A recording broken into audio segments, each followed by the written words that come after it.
Good afternoon.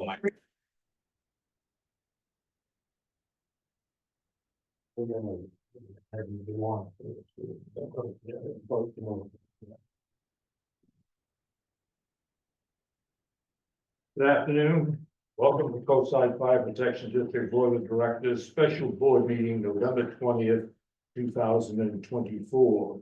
Roll call, please, Jean. President Burke. Here. Director Cockrell. Here. Director McKinney. Here. Director Cheryl. Here. Director Hannah. Here. Please join me in the pledge of allegiance. Pledge Allegiance to the flag of the United States of America, and to the republic for which it stands, one nation, under God, indivisible, with liberty and justice for all.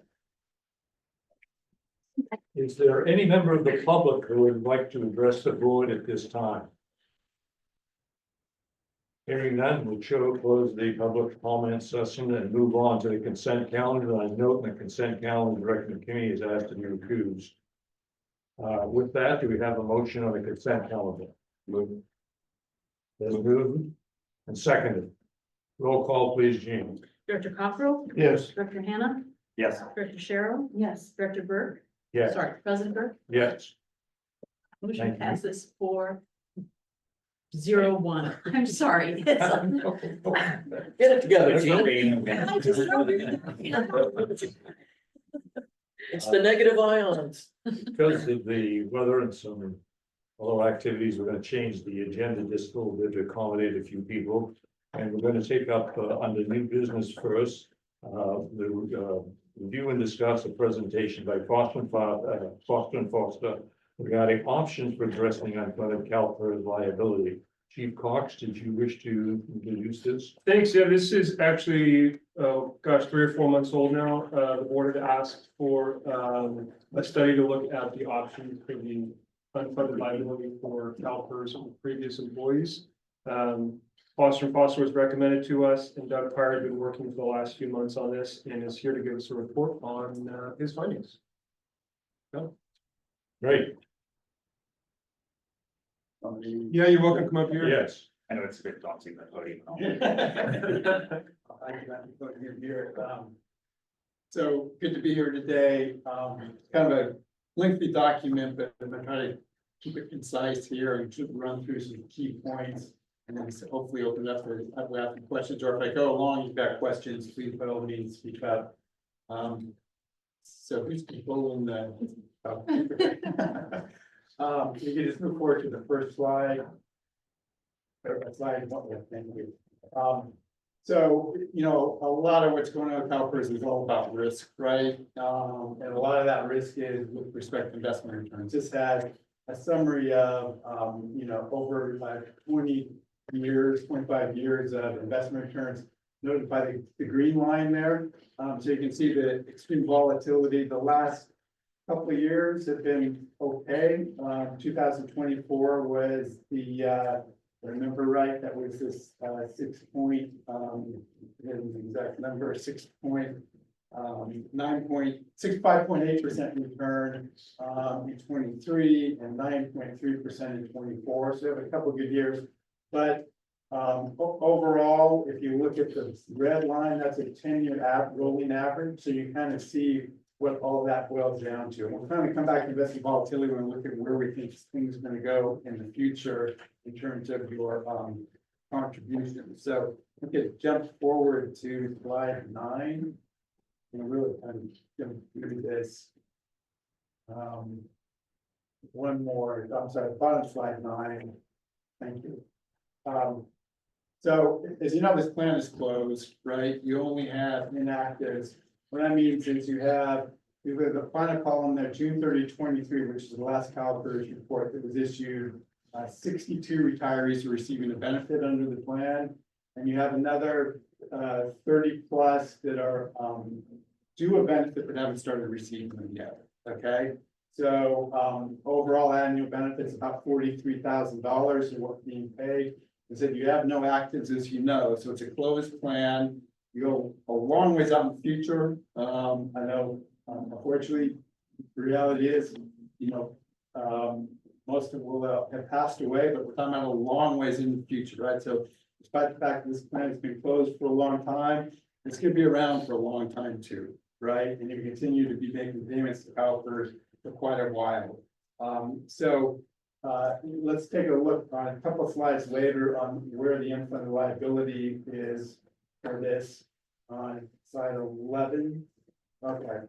So these are the first numbers, in terms of unfunded liability. And of course, we're gonna talk about what your options are for getting out of CalPERS. What this shows is kind of an ongoing basis. If you stay with CalPERS, what is the unfunded liability that they're ascribing to your plan? The middle column there, June 30, 23, is, these are millions of dollars. The unfunded liability CalPERS is showing in their report. So you can see $44 million liability, a little under 30 million in assets, about $14 million unfunded liability. Now that assumes CalPERS were in 6.8% going out into the future on the assets that you have. Okay. There's a little lag between when they issue these reports and where we are today, obviously. So we know they issued the June 30, 23 report. We know that in 24, they had a relatively good return, 9.3%. So if we project that forward, the final column numbers we put together, so we expect a slight decline, not a major decline, but a slight decline in that unfunded liability from 14.2 million down to 13.7 million. If you're interested in how you compare to other agencies across the state, certainly you're in a different bucket, being what we call inactive plan, no active employees in the plan. But you can see your funded ratio of June 30, 23 in the middle column there, 67.8%, slightly below the state averages. You look at all public agency plans, June 30, 23, 71% funded, fire protection district plans, 72%. So you're slightly below where most plans have been, are across the state with respect to CalPERS. So if we can move forward to slide 15. That's it, just again to give you a little perspective where you've been. This is historically, the bars here, the red bar, the accrued liability, the green are the assets. What you see here, and then the blue numbers across the top are the unfunded liability. Okay, so you can see over the last 10 plus years where you've been. What you do see is kind of a steady increase. Look at 2011. Look at the unfunded liability on the top row there. $6 million, June 30, 2011. That more than doubled through June 30, 2018, $12.6 million. Right. Since then, it's been some increase, but it's been fairly level. One of the reasons for that steep increase is if you go to the next slide, 16, and look at historical contributions that CalPERS has asked for. The important numbers here, these are the dollar amounts, these are now in thousands of dollars.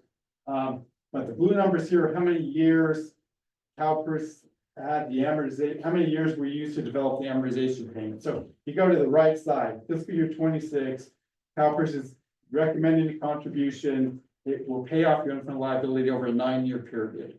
Okay. If you go back in time, you can see the lower numbers and look at the first 5 years there. Now we have NAs because there were some changes with respect to the CalPERS methodologies, and we don't know what the amortization period is. We look at 16 and 17. We put 99 plus. The way they scheduled the amortization payment, it wasn't enough to pay off the even interest on the unfunded liability, let alone pay it off over a reasonable period of time. So those low contributions in those 5 years meant that the unfunded liability grew because CalPERS was not asking for enough money, even on an ongoing basis, pay down unfunded liability. Since then, you can see you had set it to 20 years. It looks like it was reset fiscal year in fiscal year 18, amortized it over 20 years. When you get to fiscal year 20, it was 15. You've been on a fixed schedule since then. It's a good schedule to be on, to just, to the extent you can, continue to pay off that unfunded liability over a fixed period. As I said, for starting next year, it's going to be a 9-year amortization. So in theory, if all these assumptions are met, you'd have no unfunded liability at the end of 9 years. Okay. So if we could then move on to slide 20. here, so, what we do is we work with over 100 agencies in the state, and we're actuaries, but have no ties to CalPERS, right? We try to come in and give you our independent viewpoint of what we think is going on. When we develop a model, looking at what likely ranges of investment returns are gonna be. We build in, you know, that there are gonna be lower returns in the near term. We build in something called risk mitigation strategy, which means CalPERS is gonna try to move to more conservative investments over time. So they're probably not gonna get even the 6.8% that they are using today due to this risk mitigation strategy. What this graphic here is showing is where we project your contributions to be over the next 10+ years. The thick green line is sort of the median or expected contributions that come out of our model. What you see shooting up and down there are likely ranges of contribution. So if you look at that, maybe the 2033 fiscal year, what that's saying is we expect your contribution to CalPERS we're asked for to be about $2.1 million. Half the time, though, due to investment volatility, you'll be somewhere between 1.3 million and 2.6 million, okay? So the fact of the matter is, you know, I kind of tied to that first slide with the volatility.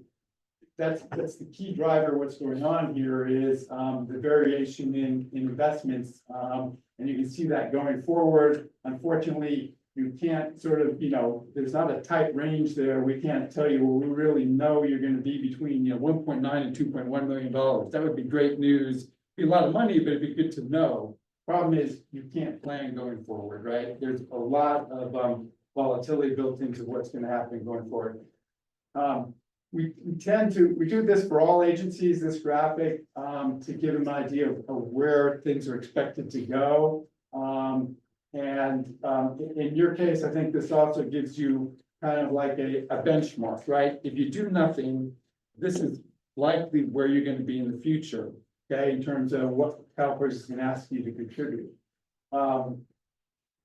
If you wanted to look to terminate the plan, I know you've done that now for the miscellaneous program, I believe, right? If you want to do that for safety, as you're probably well aware, what CalPERS is going to do is change how they're investing the money and change a lot of things that are going to result in a much higher contribution. So overall, if you summed up these numbers, what you see is overall, you're kind of by the end of 35 paid off the unfunded liability. It drops down pretty low and go to zero eventually, right?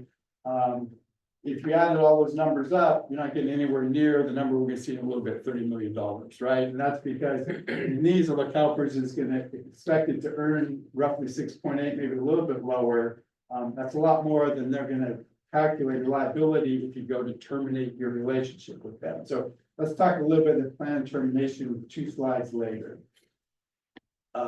So as I said, I think you've been through this, so you're well aware of how this works, but you know, just as kind of a refresher, you know, one of the things I would say with respect to a termination or withdrawing agency is that CalPERS takes the position that they're severing the relationship with respect to that plan, right? So that's kind of a decision. I'm not sure that I see that anywhere in the California government code that it's required to be that way, right? So because they take that position, what they say is we have to have enough money to make sure that your retirees are going to get paid what they need to be paid, right? And so their view is they can't afford to continue investing the way they are and have those lower returns result in erosion of the assets and then your retirees don't get paid. So what they do is they turn around and they say, okay, we're going to have to invest this money very conservatively, right? We're going to put a last line there. We're going to have a load on the liability for mortality. So the value of the benefits is going to skyrocket quite a bit, right? And you went through it, as I said, with the miscellaneous plan, with respect to the safety program, you know, the same rules apply. If you go to the next slide, you know, in terms of a conservative investment structure to make sure the retirees get the benefits that they have been promised, what they do is they invest, you know, in treasuries for the most part, in that terminated risk pool. When they value the liability, what they're gonna do is, if you see, we see the numbers in a few slides here, but what they're gonna do is they're gonna say, well, how much money do we need from an agency? Well, we're gonna look at the duration and how long the benefits are gonna be paid. Look at 10-year treasury yields, 30-year treasury yields, and then based on that, develop an overall bond portfolio that will be structured to pay what the expected payments are going forward. And so you won't have investment gains or losses. And the CalPERS valuation reports, what they do is they look at the 20-year treasury rates. Really what they're gonna do is look at, interpolate between 10 and 30-year treasury rates. And the Val reports for simplicity use the 20-year treasury rate. So if you go to the next slide, this is showing those three rates, the 10, the 20, and the 30-year treasury rates over almost about a 10-year period, okay? So there's a couple of things to note here. One is, keep in mind, the higher the rate, the lower the cost is to you, right? So if you look at that, the rates are relatively high over the last 10 years, they're as high as they've been, right? So that tells you really it's a good time, right? If you're gonna try to cash out this plan and pay CalPERS off. The other thing is that if you look at it, and we have the notes there, November 12th, which was the most current date we had when we put this together. There's not much of a difference there between the 10 and the 30-year treasury rates of 4.43, 4.58. Bit of a difference, but not as big a spread. If you look back to say June 30, 2020, you can see a much wider spread, and go back to 2015, 2016, you can see even wider spread there. Treasury rates are relatively high level, historically, at least over the last 10 years. Assets are actually have done pretty well over the last 10 years too. So those two things put together mean, although it could be a big number of plan terminal liability, it's a relatively low number, a relatively good time when you take those into account. It's still very expensive. It's still more expensive than continuing with CalPERS on an ongoing basis. And if you look at the next slide here, this shows then those plan termination numbers that CalPERS shows in their report. So the ongoing plan, and that assumes 6.8% long-term return on the program. There's that $14 million, these are millions of dollars, $14 million unfunded liability. And then these are numbers they show in the report June 30, 23 at the termination basis. So again, what they actually do is, if they go to really terminate a plan, they'll look at the 10-year and 30-year treasury rates. For the reports here, what they do is they just use the 20-year treasury rate, and then they actually report 100 basis points as below and above. So June 30, 23, the 20-year treasury rate was that middle column in the second section, 4.06%. They actually don't show that number in their report. What they show are the ranges, the 3.06 and the 5.06. I think what all they're doing there is just trying not to have agencies look at a number and go, oh, this is our unfunded liability if we terminate. So if we can figure out a way to get that check to CalPERS, we're done. And it's emphasizing the fact that there's a range, it's always going to be changing. And so what they do is they publish, again, that second section, the 44 million on the last row and the $26 million. So that's what's published in CalPERS June 30, 23 report. If you go to the next slide, we've then projected stuff forward as we did in one of the earlier slides. We're now looking at our projection June 30, 24. You see, we project the unfunded liability at about $13.7 million. But if you were to terminate your CalPERS contract for the safety plan, they would use a discount rate somewhere between the 10 and the 30 year. But you see, there's not a huge difference there. I know $1 million is a lot of money, but the point here is that whether you're looking at 10-year or 30-year treasury rates, you're right around $30 million, unfortunately, in a check that you'd have to write to CalPERS to say, okay, we're done here and we're gonna walk away.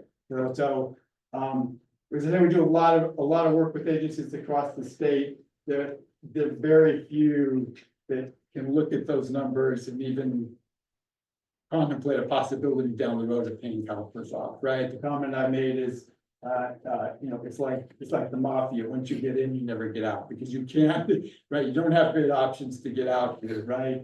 That's the option to get out is write an additional check of roughly $30 million at this point to CalPERS, okay? So I may have rambled on a little too long there, but that's the basic information I wanted to cover. Not great news, I know, but I think, as I said, you've been through this before in the miscellaneous program, probably had an idea of how this works. So there's some other information going on, there's some stuff I skipped over, but I want to make sure we have time to cover questions. So let me open it up at this point. Great. Doug, thank you very much. Very thorough, professional. I appreciate it. The information is in the handout and the slides was really informative. Let me just mention one thing. Director McKinney has to be recused from this item. Yes. Yes. One of the questions on this item.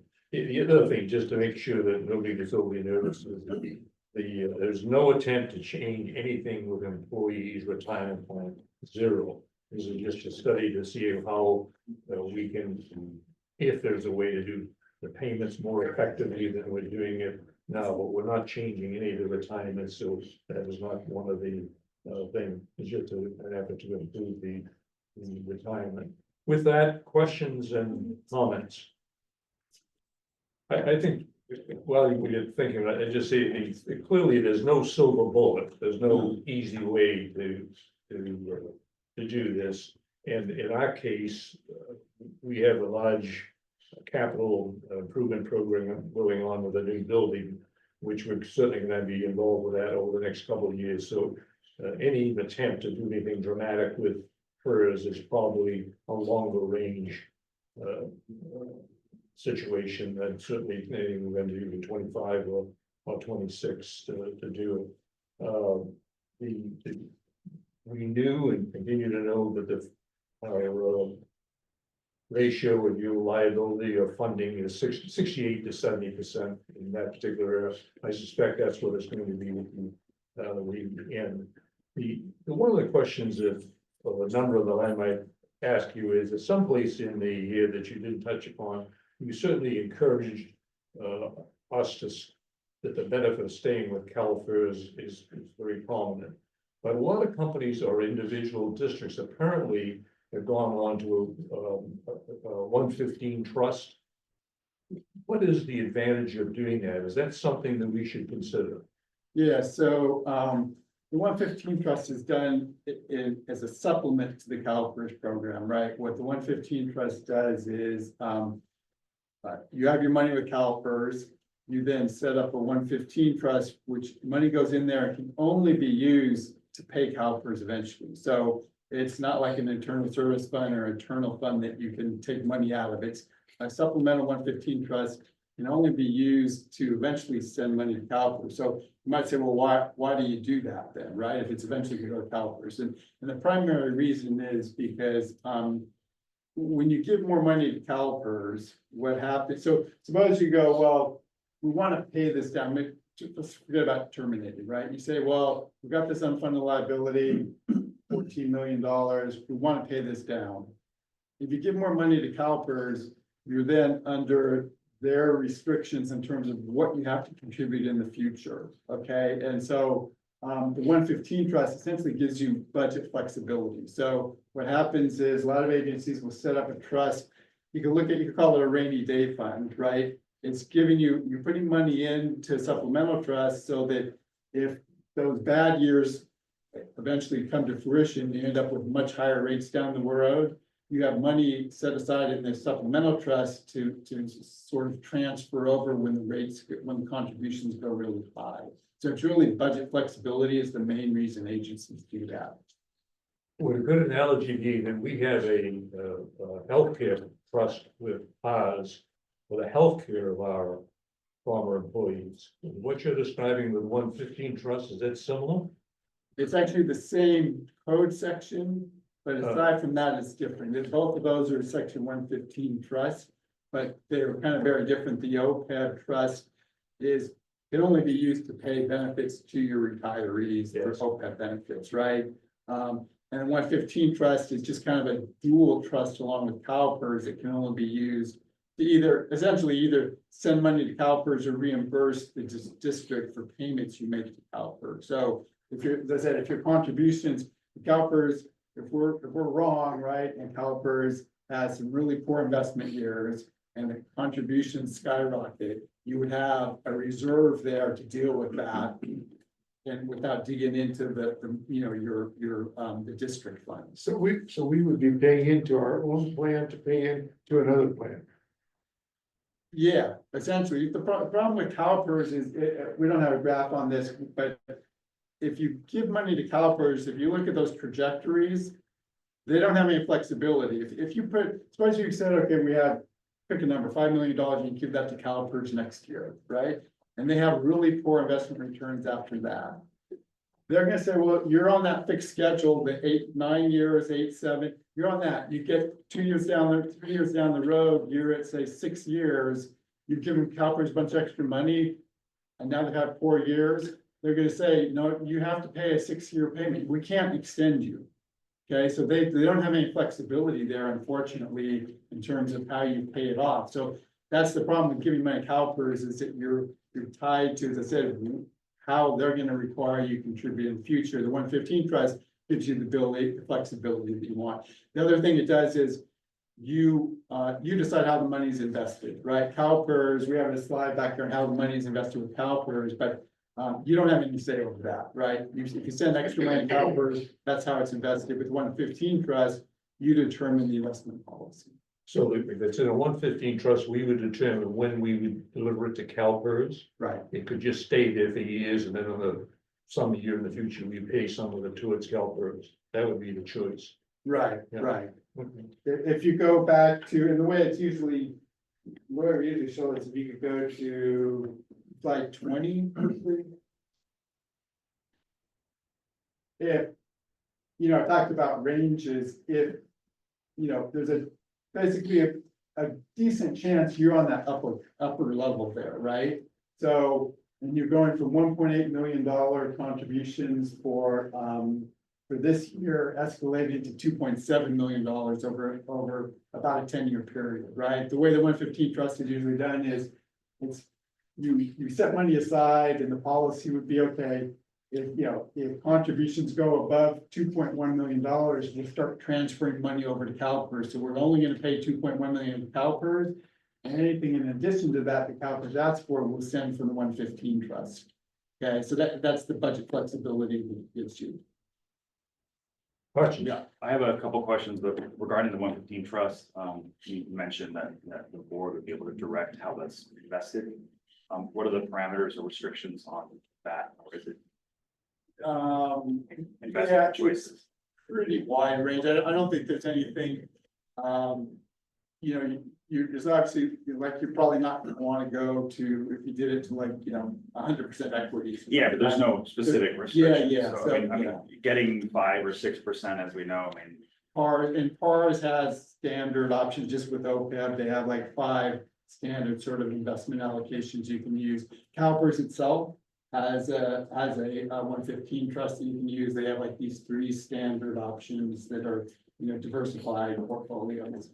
and then my other questions I wanted to ask you, please, on slide 9, I want to reference, it just talks about the number of individuals that are in. Yeah. So can you just explain it a little bit more so I understand the Yeah. total number and? Yeah. So the 31 transfers, like what a transfer is this is somebody that worked for the district and is now working for another CalPERS agency. Okay, and that they're different from the separated. Separated, also people that worked here left, but they're no longer working for a CalPERS agency. Okay, and so the transfers have what's called reciprocity, right? The benefit that you pay from your CalPERS money for the 31 people will depend only on the service they have here. It's depend on their pay where they are when they retire. That's the benefit you're gonna pay is gonna be based on, again, just the service here. So somebody worked for 5 years here, went to work for, San Mateo Fire or something. they would, ultimately, then they retire, the benefits are calculated as 5 years times the final pay at San Mateo. Times the benefit factor. So that's one of the reasons why it keeps increasing. Yeah, it's one, and we didn't get into the whole issue, I didn't even mention the fact that you're in the risk pool, and there's other stuff going on there, but yeah, you're having, what you're gonna see, what you see in last year's report is there were some actuarial losses on your liability. We see those across the state, mostly due to higher inflation, you've got higher pay increases than CalPERS expected going on, which impacts that 31 people, you got higher COLAs for retirees, but at any rate, yeah, that's the transfer group that's separated, and then the receiving payments are, the retirees that are currently collecting pension. And the total is the total number of individuals. That's right, 96 total participants, yeah. Is there a projection as far as the average length of this based on the age group? And average age? So unfortunately, CalPERS, you're just mentioning in a risk pool plan, so CalPERS doesn't in their report provide demographic information. We can get it, but we'd have to, through the district, make a request to get the data. So we were looking at kind of durations of the liabilities. It looks like, if you're familiar with that concept, it's probably around a 14-year duration on the liability. Now, that doesn't mean you're expected to pay benefits over 14 years. It means probably over 30 years, and the average is like in between, right? But we don't, these reports don't publish much information on the demographics. We did get the chronological difference between the retirees. We had that in the past.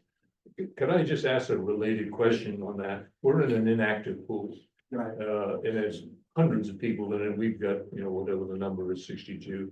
Is the UAL that is quoted to us, is that based on the whole pool, or is that just on our retirees? Well, so it's just I guess the way to say it would be, it's just the portion of the total pool UAL that's allocated to your Okay. agency. All right. Right, so, yeah, it's kind of in between. Second related question, in most investments, they have some kind of a fee, a charge, administrative fee. Does CalPERS have an administration fee for running the program, and what is it? Yeah, it's pretty small. It's like 5 basis points, I think, something. Okay. Yeah, right. Keep in mind they have 300 billion in assets, Okay. right? So it comes out to be a pretty small number. Questions? So 5 basis points, just so I understand, that would be 1/20th of 1%. The 500. I think, yeah, 1/20 to 1%, 5, yeah. Thank you. Yeah. We could go on, but unless there's anything pressing, let me just, because we're not gonna solve this. I mean, this is something for information for us to digest. I just make an observation, looking through some very old papers is what triggered me on this. I was looking at in 2016, how the payment to CalPERS was $400,000. This year that we're projected, if I have it correctly, is $1.6 million. It is going up. So number one priority, at least in my mind, I think now is the Station 44. But I think it would be, we would be neglecting if we didn't take a look at what this number is and have some kind of a plan to do it. We're not gonna do it this meeting. This is part of an education to get us more attuned to what we want to do it. But in subsequent meetings, I think we have an opportunity to meet with perhaps some people who provide 115 plus. Maybe we could perhaps meet with Doug again on more specific kinds of questions and see if there's some kind of a strategy that we want to do something. We're not obliged to do anything. I mean, we have flexibility to do something that might be an advantage to us. And again, this is, in my mind, this is just part of educating us on what it is we can do. Anything else? Doug, thank you very much. Thank you. Thank you. Thanks. I should have asked, perhaps Chief, did you, or Gene, do you have any questions? No? Okay, thank you. Thank you very much. Okay. Okay, where are we? Going back to the agenda and like to, I think we're back in the continuing business, item A.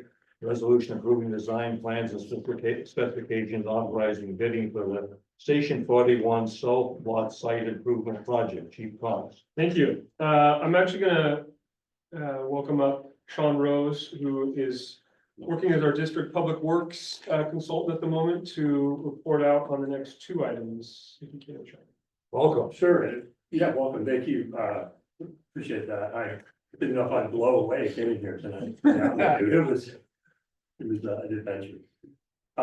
So I can share my screen, or if you. We're putting it on a That's thumb right. drive right now that she can plug in real quick. Great, if that's a problem, I can also share it via Zoom here, I've got Zoom on it. If needed.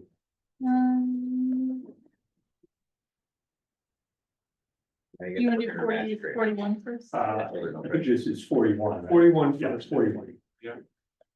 How quick she did that. Way better than this. Yeah, I emailed her that 30 seconds ago. Please help.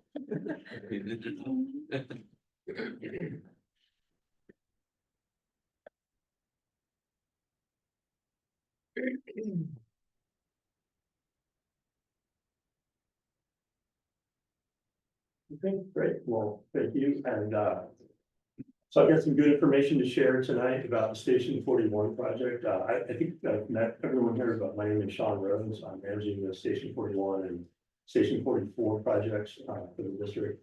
So Station 41 first, this is an action item tonight. First, I've been here for a couple informational updates, but this is an action item. This is to approve the design plans and specifications.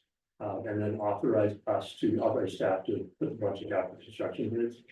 So we made some great progress. I think we're getting very close now to getting this project, ready and in the ground. So the update, the first bullet there is really just a summary of the design. You've already seen that at the 90% level. I included the final plans in the staff report.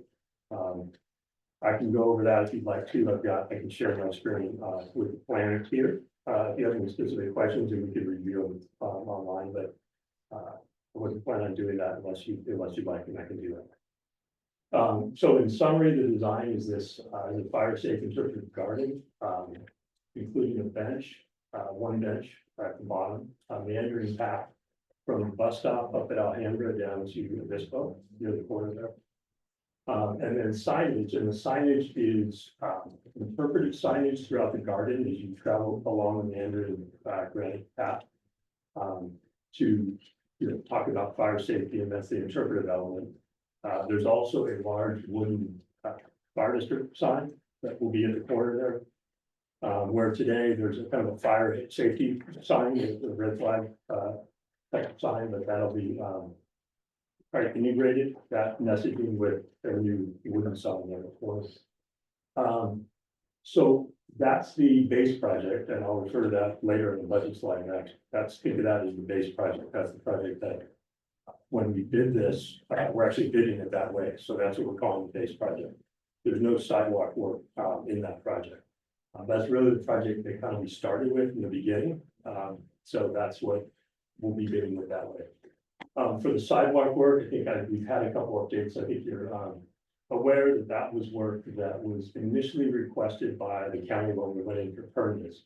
Initially, they requested this alternative one. What I'm calling alternative one is 191 linear feet or 190 linear feet of sidewalk from the bus stop on Alhambra down to where it would connect to the curb ramp down in Obispo and Coronado. And so that's alternative one.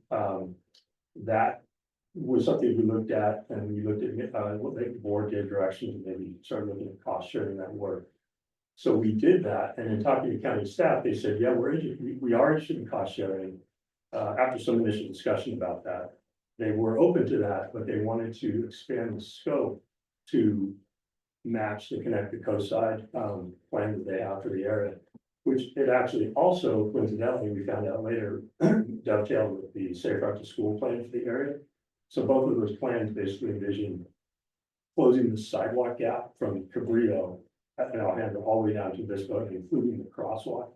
At Obispo, we were just going to stop at the corner, but this included going across the street, as you saw in the plan. So alternative two includes extending the sidewalk from the bus stop to Cabrillo, And also includes going across Obispo and to a new curb ramp on the other side of Obispo. So that alternative two is basically, the way I described in the staff report is alternative one plus the additional map. So alternative two, the way it's presented is about 515 linear feet plus crosswalk improvements. And I'll talk about the budget for that and the funding in a sec. So as I said, the design is now complete. We put the design forward to and the project's ready to bid. So we want to get it ready to bid so we can take advantage of the current bidding environment and timing. The permits, we submitted for permits back in June. We've gone to 2 rounds through the building and encroachment. This project needs 2 permits in the county. The building permit and the encroachment permit for the work in the public right of way. Off district property. So both of those permits have been pending. Actually, there's also a planning permit, which is a small amendment to the planning entitlement for the original station that was obtained back when the station was built. So 3 permits, and we've been in review of all of them, and we just completed the second round. And I was just informed that either they will issue at the end of the second round, just back check our responses, or there could be a third round, but even if there's a third round, I don't see that delaying the project. So I think the permits are on track. We don't have them yet, but I don't think they're going to delay this project in the schedule, which I'll share in a second. So funding update. So the great update, I think I said last time that it was likely we would get the Safe Route to School grant that we applied for. We've now, since that update in August, we received formal notice that we were awarded that. So we have $28,000 that's been awarded from the San Antonio County Office of Education to build the sidewalk. The one thing I want to be clear on is that grant requires you to award alternative 2. So the benefit they see is the entire closing the gap in the sidewalk. So if you chose after we bid it to award just alternative 1 or no sidewalk alternative, which is certainly your ability to do that, then that grant would just, we would just decline the grant. Okay, next slide, please. Okay, so costs, the base project that I've described is $253,000. So that's just the garden, the path, the signage. When I say garden, it's landscaping that entire vacant lot and putting in an irrigation system. And it does include the bench and all the signage that I talked about. And these costs here are engineers' estimate costs, so they're a little bit, I think they're a little high, but they're for budgeting. Think of them as for budgeting purposes. So we're hoping to do better than this, but these are budgeting numbers. So $253,000 for the base project.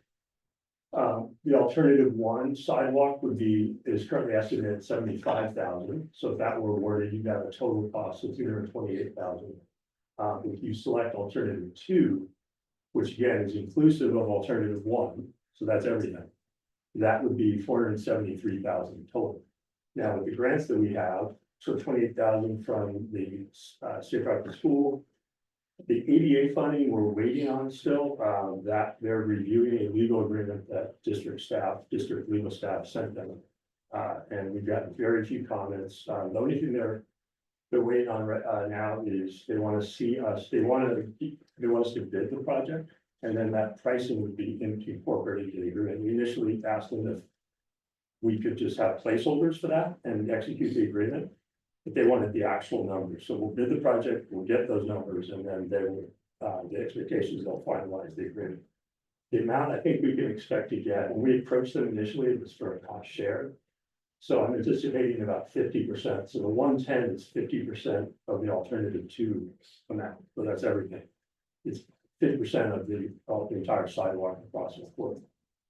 So if we get those 2 and you decide to award alternative 2 in the base bid, the total cost of the district would be $345 versus the $328 if you just did the interpretive garden and no sidewalk at all. So hopefully that's clear on the funding, but I'm happy to answer any questions on that. Next slide, please. So I just removed all the items that have occurred. This is the current, as of now, up-to-date schedule. The asterisk are board actions, so we're here tonight. The first item, approving plans and specs, authorizing the bid, the permits are already ongoing, so as I said, they started in June. And I think with the remaining amount we have, we anticipate issuance by the end of this year or early next year. We've been working to obtain additional funding, that's also ongoing. The additional time I showed there is for, not for the Safe Route to School grant, but for the ADA fund, which we're still waiting on that agreement. So we would come back, we would bid the project in January, if you authorize us to do so tonight. Then we'll get bids for the base bid, the alternative 1 and the alternative 2 bid. We'll have separate numbers for all of those. We'll come back with that information in February, March. And you'll have the option to award the construction contract at that time. For either the base bid or any 2 of the alternative bids as well. And at that time, we should be able to have in front of you the final grant amounts from the county that we've been able to obtain. To inform that decision. Construction would happen, given that we did this early, we'd be able to get out of the gate, construct it right into the spring and early summer. And then close the project out by July, August. We would be back one more time in July to record the notice of completion, which is just a statutory obligation at the end of the public works project. We just need to file a notice of completion that says contract is being paid and the address is being claimed by outstanding. So I think that's all I have on my presentation, but I'm here to answer any questions you might have. Questions, comments? My comment purely is just to kind of recap, going to option 1 or 2 in regards to sidewalk. Just to recap, I think the board initially was looking to have the county, work with us on, hey, this is your responsibility, this is our responsibility. Wouldn't it be nice to get it all done?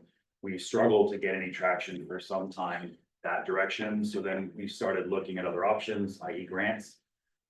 So it's still, for me, it's frustrating to see a still large amount of funding from the fire district to pay for sidewalks. When they should, be taken care of by the county specifically. So for me personally, seeing that number at 110 plus maybe 28, so that's about 50% ish, a little more. So, I think there would be on good faith of this district to do something like pay maybe 10 or 15% of it, but not half or more for sidewalks that should be there anyways. Anyway, the county.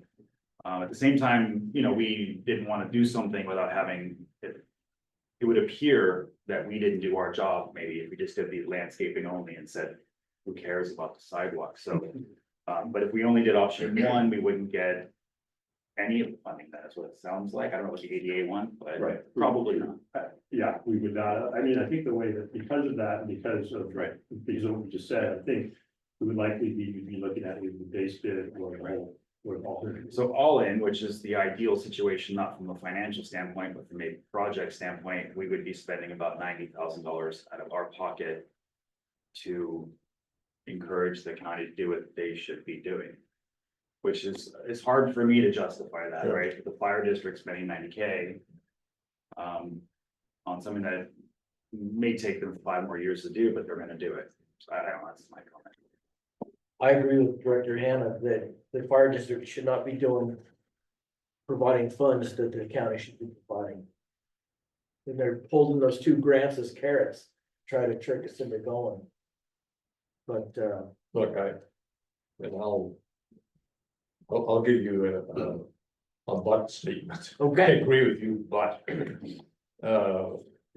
my but is, but to do just the landscaping and not do a complete job is not acceptable. I think that is number 1. Secondly, I guess the work that Sean has done in trying to get the grants, the additional grants have been very, very helpful. I mean, we've spent, I'm not sure what the total is on Station 41, but it's 14 million. We're talking about 300,000 to finish it off completely. This thing has been on the table in this office, in this district for probably 7 or 8 years to get the approval for the building in the first place. It's been a non-stop financial political battle. And we've reached the point that seems to me is that you know, I'm gonna bite my tongue and say, yeah, we're gonna do it. Because that's the right thing to do to get it done. I mean, to just build one little piece of that sidewalk, as I said earlier, I don't think is. In my mind acceptable, but anyway, comments of it. So we started out budgeting 3.8 million for Station 41. And now we're at 14 million. I got that right?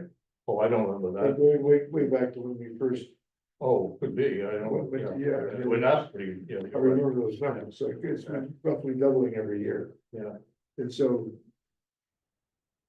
Seems to me that, sometimes you do what you gotta do and you don't like it, but it is what it is.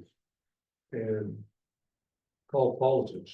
yeah, there's a lot of things we have to do. And don't get me wrong, my Well, statement, and- I totally agree with President Burke in regards to like, it needs to be done. Yeah. Just, it's I mean, yeah, frustrating I agree. that, you know, that 90K is not going towards fire related or fire district related. Yes, make sure I understand this, but the resolution that we're going to have this evening is to send it out to bid, 2 bids. Which will come back to us for approval. That's correct. That's all you're doing. So what we're doing today is, John has done, I think, remarkable work in getting it to this point with those things and so forth. But what we have in front of us tonight is in fact, I'll make a motion to approve resolution 2024-57, which is simply to send it out to bid and see what the costs are. Second. Move in second, further discussion. Roll call, please, Jean. Director Cockrell? Yes, Director Hannah? Yes. Director McKinney? Yes, Director Cheryl? Yes. President Burke? Yes, Motion passes 5-0. thank you. Just out of personal curiosity, is it a traditional for the county to try to split costs between local agencies like they're doing with us, or is this unique? You'll have to know. I think for sidewalk in the right of way, from what I've seen, when a project comes through, an applicant has a project, whether that be a private developer, or in this case, a public agency. As part of the permit process, they often require the sidewalk to be paid for by the applicant. And so I think that's part of what is happening, and I think that was their default position initially. So I think the fact that we have said that we would like to cost share from the point of view I've heard, is that's something that they see that as part of their own project. This is just a question I meant to ask earlier. In the staff report, it talks about the sidewalk from Avenue Cabrillo and Alhambra to Coronado. That's on above the fire station. The sidewalk isn't gonna go up there, is it? Oh, it'll be on Alhambra on the fire station side from Cabrillo to Coronado, then around the corners of this. That's what I'm there. Yeah, Okay. it stops at the That's top, exactly. probably 80 Okay. corner, so just become dirt there and then. Sean, thank you very much. Thanks, Sean. Thank you. I appreciate it. Great. Someplace I have it. Sean, get round 2 now, he does. Right. Time to. you can stretch out. Up, believe item B, is the receive an update on temporary and permanent station 44 project heat call. Yeah, thank you. This is just an update on the latest for the 44 project, and I will again turn it over to Sean Rose, the district's public works consultant. Great, thank you, Chief Cox and board. So this is just a brief update on the fire station 44 project. Much larger project overall, to replace the fire station 44. And then also involves development of a temporary station at the vacant lot in California. After the I know the board has been provided several other informational updates. So tonight is just an update on the project schedule, and specifically the decision that we think will be before you next month regarding the purchase of the modular building for the temporary station. So it's an update, but also on that purchase, we're looking for maybe some input or any comments you have as we are continuing to negotiate on that contract. So again, the project is to replace the existing station at 501 Stetson and develop the temporary station, which needs to be online before we start construction, obviously on the permanent station. But there's some setup that needs to happen on the temporary site even before the crews can start occupying the temporary station, so that's that's being factored into the schedule. The permanent station got its planning, well, and the temporary station, both of them as a package, got their planning entitlement in July 2024. Now the permanent station design is currently at 50% construction documents, which is about third to halfway through the final design phase of biddable plans and specs. The the temporary station has its own set of plans, which are obviously much simpler. They're just site grading and utilities and some fencing work, and I've got it listed here. We got the next slide, but the work that will occur on that site still needs its own set of plans, although it's only a few sheets. And that will need to get its own building and encroachment permit. So the plan was obtained, but now we need the building permit for the utility connections and the electrical connections. And then an encroachment permit because there's work occurring out in the public right of way in front of the private line. So similar to the Fire Station 41 project, we have building encroachment permits to obtain. And we're just about to put those permit applications in for the temporary station.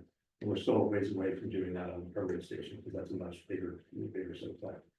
So just summarizing what the permanent station will be, I think as we have discussed before, it's a 2-story building with living quarters and apparatus care and technical support areas and other necessary facilities, site facilities, including parking and other facilities on the grounds of the site.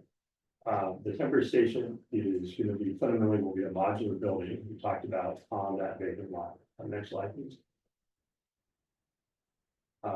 We think because of the time required to set up the communication systems and the utility connections, we need to have a temporary station modular building in the site for 3 years. We probably won't need it that entire time for the construction of the Fire Station 44 project, but when you look at the time it's going to require to set up the site, obtain the building, set the building up, set up the utility connections, and set up communication systems, we think that is the appropriate time frame to look at in terms of a lease agreement for the modular building and just the total time that we need to have that site. So we talked about some of the things that need to happen on the site. The temporary station project, we've already also talked about that. The thing I didn't mention is we've been working with the owner on what he wants to see as part of this, which is he wants some fencing and gate work done, which is not a problem. It corresponds well to what the fire district's needs are. We've just been coordinating with them to make sure that our plans that we're submitting to the county reflect that. There'll also be an outside canopy, so there's an outside apparatus bay. It's just a cover that we'll be looking at building foundations for and then installing that outside canopy. So the modular building is, as I mentioned, that's something that we're actively looking at. Deputy Chief Silva and I have been working quite a bit with different vendors to get bids that are agreeable. So and I'll talk about those bids on the next slide, but the modular building itself is a 24-foot by 60-foot, which is a very standard size. It fits into the site well. We've already laid out those dimensions on the site in our plan. 3 bedrooms, 2 baths, an office, a kitchen, which is really just an open floor kitchen, contiguous to a day area. And then 2 entry doors, with one of those entries facing the parking area for the temporary station will have an accessible ramp, which is required for this facility. Next slide, please. And so the schedule for all this, I talked about 3 years, but how that lays out in terms of, and I'll put together a bar chart like I did for the other project, but this is just some key dates here. So from now to mid-2025, we need to, we plan to submit the permanent station final design, have final design of the permanent station plans and permits in hand, or close to being in hand by mid-2025. At that same time, the temporary station should be ideally ready to occupy, which means we need to get the delivery, going speaking down a couple bullets, of that modular building by March, because of the 2 months it takes to set it up on site before it can be occupied. So we're targeting March, which is pretty tight, and we're working. That's why it's important to focus on that lease agreement and get in the contract for that modular building. So we get that delivered in March. The permanent station would, right now, PDK is telling us that the permanent station could commence construction in late 2025 and then be completed 2 years later. So then we would look at exiting the temporary site sometime in 2028, and then moving into the new stations. So I talked about coming to the board next month, potentially for a approval of the modular purchase. The next slide, please. So I talked a little bit about this in the last paragraph of the staff report, not a lot of detail, but what I can tell you is that we initially started looking at source well vendors because we wouldn't have to put this out to separate competitive bid as we're doing for the Station 141 project and we're required to do by the Public Contracts Code. What Sourcewell allows is cooperative purchasing arrangement that they've already done competitive bidding that is compliant with law. And so we can, as long as everything checks out in the agreement and what the quote that we're getting is compliant with the contract with Sourcewell, we can make that purchase directly without having to go through that process. So it saves time. And theoretically, the pricing should be competitive since they've already put out a competitive bid nationally to these firms. So there are 3 Sourcewell vendors for modular buildings in the United States. 2 of them sell modular buildings here in California, only 1 leases. And the 3rd one doesn't visit Massachusetts and doesn't do business in California just because of their geographic location. So even though there's 3 vendors, we're only going to get, 2 that really give us pricing, and only 1 for a lease. The one that offers a lease, appears to be the most competitively priced and does meet the needs of, for the building. We've reviewed that, the floor plan, and looks corresponds with what we asked them for. Has everything I described in the previous slide. So if we move forward with that, then and we have had a detailed calls with the vendor looking at every line of their lease agreement to make sure that, and also talk to Sourcewell separately. Because they've sent us something that we need to make sure it complies with the Sourcewell pricing that was competitive. So we've done that. It does comply from everything we can determine so far. And so we're still in discussions where we're pretty far along, and we think the lease agreement is reasonable based on the purchase quotes we got from 2 other vendors. We also got a purchase quote from a manufactured home vendor, but we don't think that's a path we want to take any further because that would require a competitive bid, it would delay the project, and it may not be appropriate for commercial use. So all that said, I think we're thinking that we would continue to negotiate this, and then if we can get to a point that staff can recommend an agreement to you, we would bring that to you next month for Very good. your approval. Good. That's it. Any questions, comments? Seems to me that the property owner is gonna get quite a bit of value added. For this lease agreement. The only thing the property owner is really getting is dirt work. Everything else is gonna be the district, all the fencing and the modular will be gone when we leave. So he's really not getting anything but some grading work done on the All property. that sewer, water, and electricity. Well, that's all gonna be discontinued when we leave, so the water district said that it'll be capped at the street again, and you would have to apply for permits and everything again, so as far as I know, none of that will stay on site, but PG&E, everything will be taken back, but obviously it's been done once before, so it'll be a benefit for him, I'm sure. Anything else? My only question is, and maybe this will come up in the future, but just from an aesthetic standpoint, do you have any examples of what the different brands look like, or do they look the same? It doesn't, Yeah, I do from the vendor, every vendor I talk they about. generally kind of fit like a home style look, or they just look like a box. Double wide.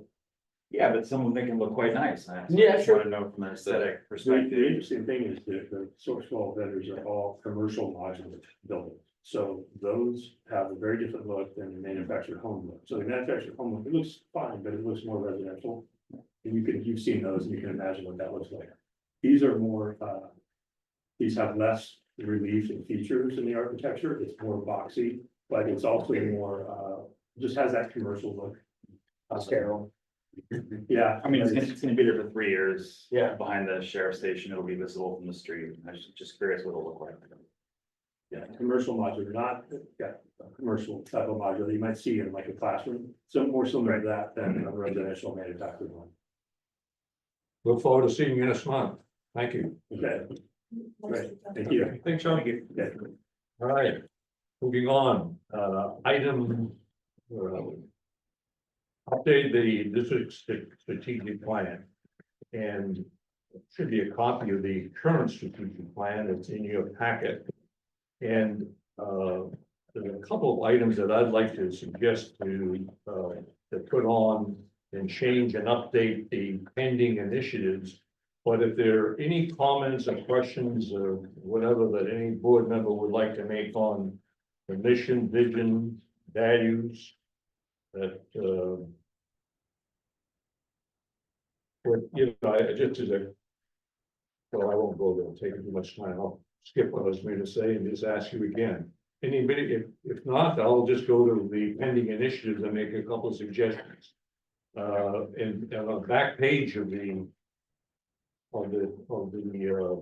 document is where the pending initiatives are.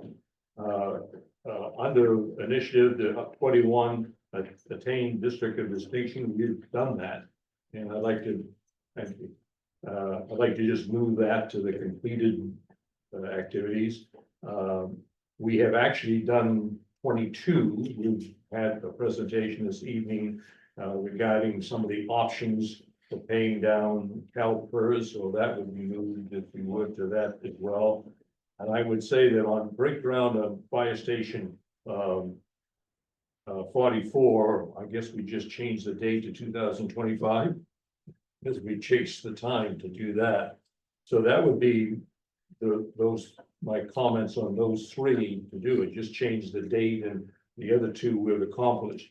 I'd like to suggest, and I'll do this all at once, and then a board member can make any comment they want, but I'd like to put in the initiatives that the board establish a CalPERS fund, similar to what we have in Lake right now. Just identify it, and I would like to suggest that over some period of time that we have a goal of some $5 million, but no date to it. In other words, we'll establish it. We're not committing it to anything. It's just fungible. It's in that thing rather than putting it in for any other thing. It would be labeled for CalPERS that this board or a future board, if they choose to do something, would have some dough to make some initial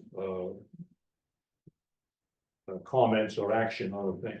That's the one addition that I would suggest. So as I understand this, it would be $5 million fund, but we'd start with any loose We change. could change, we'll start Any with loose change $100. goes into that. Yeah, and I should add the date of 2025. So when we do the budget next year, we will establish a line under the LAIF item that would say that with this definition and whatever monies we put into it will depend on what the budget is for this coming year, but it could be $100, it could be $1 million. I mean, it really depends on where. And I assume we would be managing it then. We would be matching it. Managing. Oh, managing it, yes, certainly. Oh, gosh, yeah. Yeah. So that would be my first recommendation.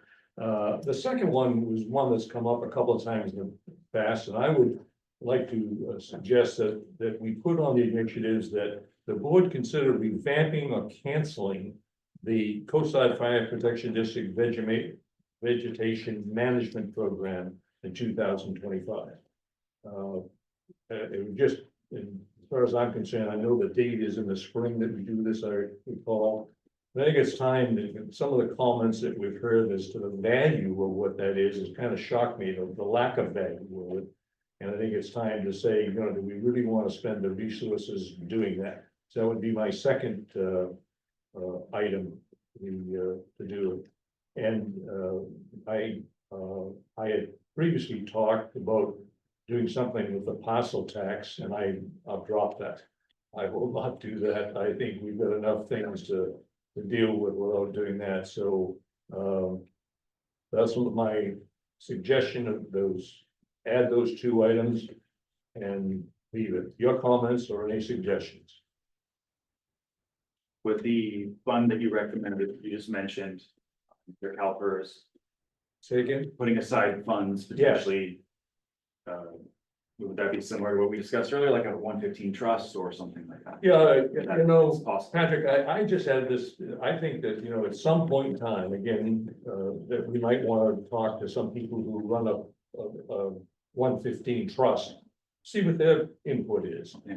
But whatever we do, whenever we do it, we're gonna have to have a pile of money available to make something happen. And this is just preliminary, you know, it's almost, as Yogi Berra says, it's deja vu all over again.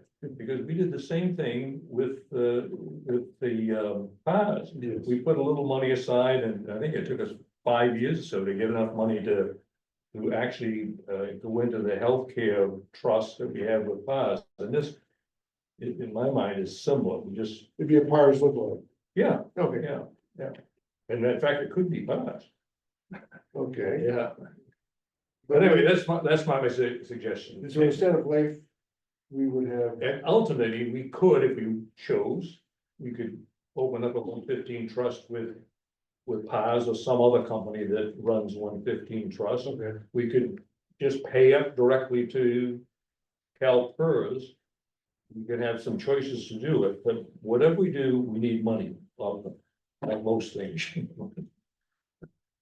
whether you're rich or whether you're poor, it's good to have money, yeah, I got it. Any? You guys are easy. I make a motion then to approve those changes I just made. Second, Second. Okay, roll call please, Jean. Director Cockrell, yes, Director Hannah, Yes, Director McKinney, Yes, Director Cheryl. Yes. President Burke. Yes.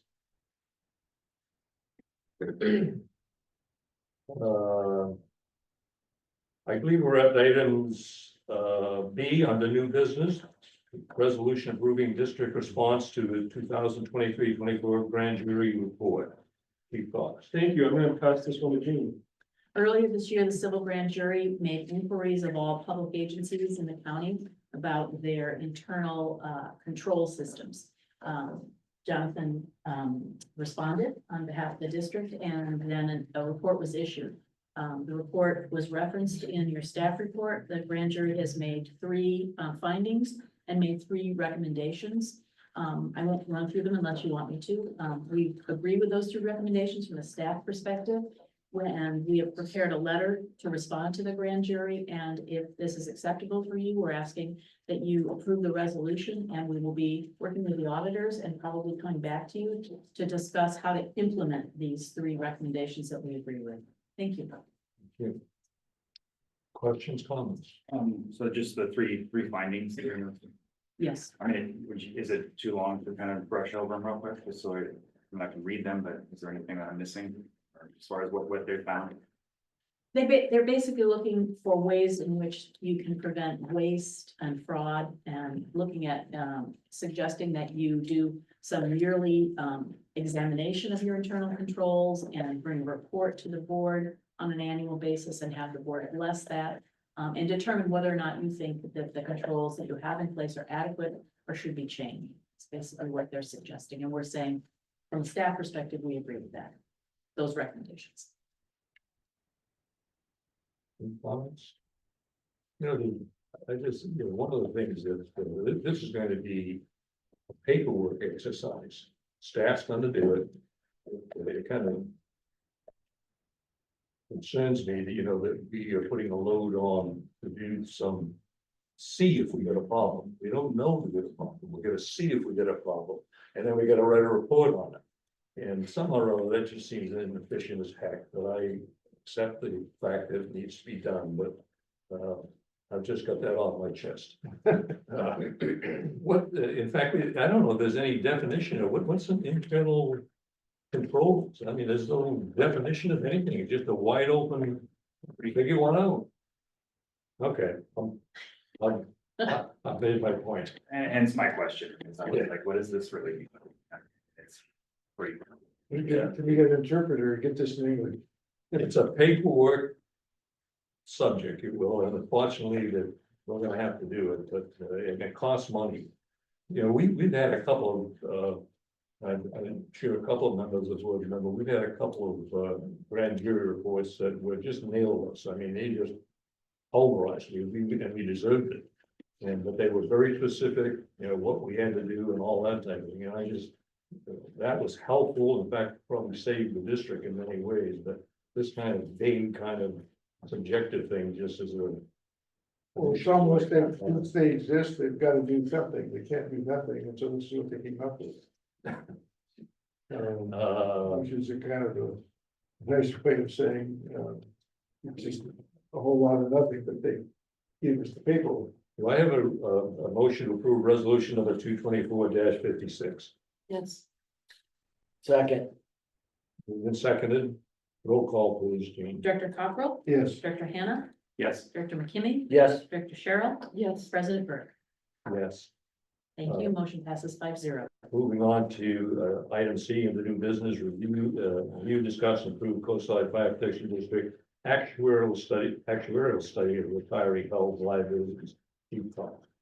Thank you. This is the GASB 7475 required actuarial that looks at the liabilities associated with the current retiree health program as of June 30th, 2023 is the measurement date. And it provides the necessary information to determine the accounting entries for fiscal year June 30th, 2024. Again, this is just for the health obligations of the district. Questions, comments? Do we have to do this annually this year? There's there's two GASB reports, 74 and 75. And I believe GASB 38, and I believe they're every other year. Oh, 'cause I mean, I thought I had one just that we had on our agenda not too long ago, but, Yeah, I think that's the other GASB. okay. All right. Do we, any questions or comments? My only question or comment would be in regards to this, for the conversation we just had about CalPERS, is there any conversation is this something that we can look at paying off sooner than later, or is that not a topic we can do with this? Patrick, this subject is all in PARS. We've committed the money to PARS to do it, and this is just basically reviewing how well PARS is doing and how it reflects on us, if you will.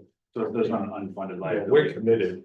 I think, And we're committed. if I recall correctly, the PARS commitment was for 30 years or something along that long, Answers my question. you know. And by the way, in the board packet someplace, there's a PARS on the back of one of the pages, there's a PARS sheet as to where it's doing. They continue to do really an outstanding job, so. we've made a number of distributions and we have more in it than we put in. Exactly. I call it. Do I have a motion to approve the total compensation GASB report? So Something. Moved and seconded. yes, Any further questions? Roll call, please, Jean. Director Cockrell? yes, you're a doctor now. I'm having difficulty leaving. I don't know why. Director Hannah? Yes. Director McKinney? Do I need to recuse? Yes, you do. Director Cheryl? Yes. President Burke? Yes. Motion passes 4-0, one refusal. Moving on to board of directors reports, there, because of the early time of this board meeting this month, there is no financial report available. There is no financial committee report, volunteer committee report. Director Cockrell, Director Hammond. I attended the volunteer meeting on the 7th of this month. And there was a discussion of the fire in Princeton, which I guess we have pretty good volunteer turnout, and also grass fire on Highway 92. During the pumpkin festival, they staffed in the 140 and 640. And they were having they're coming up with a Santa and Mrs. Claus for the Night of Lights, that's perspective. And then they're having a turkey drive food banks in cooperation with Coastside volunteers. The 501c3 trust will donate $500 to that cause. And there's another $300 for candy that we distributed. I have a treasurer's report, which I'll omit because it's for 501c3, which we don't control. And they're going to be doing toy collecting for Cliffside Hill. And that, boys and girls, is the long and short. Patrick? I'm not gonna add. Okay. Thank you, Doctor. Moving on to Land and Structures Committee, Director McKinney and Director Sherrill. Let's give it to Chief Sullivan. I would say Sean answered everything, right? I think Sean gave us the update that we're all looking forward to this point, so. Welcome to report. Just out of curiosity, we heard by any chance from any neighbors on the temporary location, any? Nothing, Nothing on that at all, no. okay. Do the neighbors know it's coming? Not, yeah, I think so, because when we did the open houses, they asked those questions and we discussed those with them. Well, let's see, you've got that hotel, you've got the sheriff's office, you've got some businesses across the street. And probably not a lot of people, with the exception of the east side of Ethelbert, Yeah, and then the landowner who's leasing it to us owns that. have any corner pretty opinion. much, Yeah. so Yeah, It's his property, he owns the houses, which would be, or the property to the south, which has tenants in it, which. right. Yeah. And then he owns the one to the west also, correct? Yes, It's his tenant, so Oh, okay. everybody around it is his tenant, so from the market and the substation to Appledore. he owns the block. Yeah. So, Oh, Okay. Vegetation Management, Director Cockrell, Director Hannah, no report. Special District Association, not anything, Director Hannah. No report. No report. ALSJPA liaison report, I have no report, although I know there's some activities going on to address the communication station, but I am not aware of anything that not been contacted or anything like that. Okay. Emergency preparedness report. That's Do great. we have Chief Godfrey? Reach out to you. I did. I thought I saw his name on there. Go back to that. It was. I also don't know why the camera's on. I'm glad Megan's here, I keep lost. Yeah. No. During this moment, might have asked a question, it's kind of land and structures ish, but where are we at with, the lease of Old Station? What? The lease of Old Station 41, I mean, I know it's been kind of final. that's internal. Thank God that was signed before. I thought it was done. It's done, right, from our end, right? Yeah, lease I was just curious what's What's the gonna bar happen, button? you know, when I start seeing something, are we gonna be? I didn't see it open up for you. Apparently the sheriff's office seems to be having some issues. Sheriff officer. Like outside, I mean, I assume they're gonna move forward with whatever they're gonna do. Yeah, they've started to make payments since August, so it's really whatever pursuant to It showed Lessees. on there. Yeah. the rights, it's up to them now. That makes up the next question, are they in fact using it? I don't think yet. I haven't seen any. Well, I drive by all the time and don't see anything. That's Yeah, why I was that's curious. what- I did think they did some cleanup at one point. Takes some time to, figure out what they're gonna do. Because there's quite a renovation plan that they have. Well, needed. Chief Constable is not with us. No. It seems like the owl's not All right. communicating Then we'll move on anymore. To Sid report, Director Cheryl. It's brief. We have 21 new fall certs. I'm so sorry, I am not doing anything. I am not focusing very well. But we do have 21 new certs and we do have, a degree of, we have 18 people that have currently signed up for spring cert. So that's going well. There is more, but none of it's earth shattering. Can wait till next meeting. It can absolutely. All right, Director Cheryl, thank you very I'm much. so sorry. No problem, that's fine, no problem. We have ultimate confidence in you that everything is under control, absolutely. Everything is under control except, silly me. I bought organic carrots from Newly and got caught up in their E. coli thing. And it's just makes my brain. No. It's gonna be fine. I'm under doctor's care, but it's kind of a mess right now. Get well. Thank you. I bought carrots from them too recently. I don't know if you want to eat them. Attorney's report. Already done. Nothing, thank you. Fire marshal. So I can report out for Patrick, it's his daughter's birthday today, so he was having dinner with her, so, Oh. and doing birthday stuff, so. So he says plans reviewed is 33 for the month, permitted inspections or new construction inspections are 22. Special event permits, they've done 4 this month, and then annual business inspections, 163 are completed as of October, and mandatory inspections have completed 30 as of October. The report. Thank you, chief. Smoke detector inspections, that's residential or commercial? That's what we do for residential when, So a person would have to ask for an inspection? yeah, so every house that's sold in the district, they've always historically, they have to do a smoke detector inspection. Oh, okay. They, that's been like an ordinance or something in this county or this. For a long time. District for a long time. Yeah, so the real estate agents, when they sell a house, they call Megan and she schedules for the engine to go do a smoke detector inspection before, it closes escrow. Yeah, thank you. Very good. My chief's report. All right, also brief tonight. We were notified this month from the Office of the State Fire Marshal at Sacramento that the local responsibility area, also known as the LRA, fire hazard severity zone maps will be released in the new year. That will likely again impact the district. The extent of which we don't know. It's a draft recommendation from the state that will say what the state recommends the fire hazard severity be for the unincorporated county as well as the city. So we were waiting to see what that comes back with. Could be no change, could be extensive change.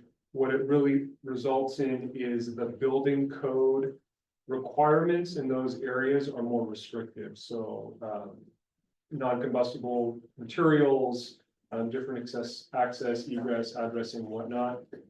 You'll probably hear a lot about it when it comes out. The state responsibility area, the SRA of the county has already been completed. That's not something that gets adopted by a local agency, but the LRA is. So we should hear back. I don't believe the district has to take action on it. I believe it'll be a county board as well as a city council item, but it's important for us to be aware of. As far as contracts and agreements go, 2 agreements were signed this month. One was the first amendment to Sean Rose Engineering, who's our public works consultant. He is obviously working on the 41 project as well as the 44 projects, and we amended his contract to continue the work that he's doing to make sure those projects proceed. We also signed an agreement with Lee and Associates for rescue training. It was a 0 cost agreement in return of reduced tuition for students of our agency to be able to attend those classes. So he puts on the class here, a 0 cost use facility agreement, and then in return we get a discounted rate for the students to attend the class. As far as volunteers go, the Volunteer Academy has begun. There are, I believe, 6 or 7 Yes. Coastside Fire volunteers in the program right now. It's going well. Chief Lord and Captain Linkstein are obviously spending their weekends training them. And the other staff item is the new CAL FIRE 66-hour work week schedule begins on November 25th. Yes. Will be when the new schedule starts. As far as operations are concerned, the only major incident over the last few weeks was a structure fire that the district assisted county fire in La Honda about a week and a half ago. Training wise, the Devil's Slide tunnel drill was completed last week, a multi-agency event up there. And Chief Lord has rolled out his 2025 training plan for company level, battalion level, and formal training. As far as facilities, the only one that I have on here is we are getting the training tower exterior painted. And we have to get a certified inspection of the training tower every 5 years. And the last one that we did 2 years ago identified the exterior painting deficiencies that need to be mitigated before we have the next official inspection of the training tower. So that is, Captain Linkstein's working on that. And we're also working with the city to try to get no overnight parking out in front of the station right here. Awesome. We'll see how far we go with that. As far as apparatus are concerned, engine 340, the Type 3, We're still waiting on the chassis. And engine 44 is on the production line. I think Wow. it is 4 or 5 weeks in. So I anticipate probably beginning of the new year, several folks from here will go out and do the final inspection before it gets delivered. Apart from that, just a reminder, special meeting in December will be December 20th. That's the Wednesday before our normal board meeting. And happy to answer your questions. Where will people park? I mean, normally park out front, or park station. It's overnight. It's overnight. Yeah, and my comment to that would be, I know it's the county, not the city, but it'd be interesting to see if that would be something we could talk to the county about in front of station 41. I think once they do that Connect Coastside project, it should eliminate a lot of that. What they're doing, they're gonna have sidewalks and. bike Especially how paths. narrow that is, and people walk on there, and then you got this RV that's stuck there, and then, you know. Chief, remind me, are we done with the LAFCO report? Are we waiting for their a report? We have submitted all of the Yes. responsive documentation to them. We are waiting for It's their in. draft report back to us. Okay, now we wait. Bite your tongue, Gary. Anything else? Without objection, we are adjourned. Don't say what I'm thinking. Better throw that out away. More fun. Gotta give you something. It's possible.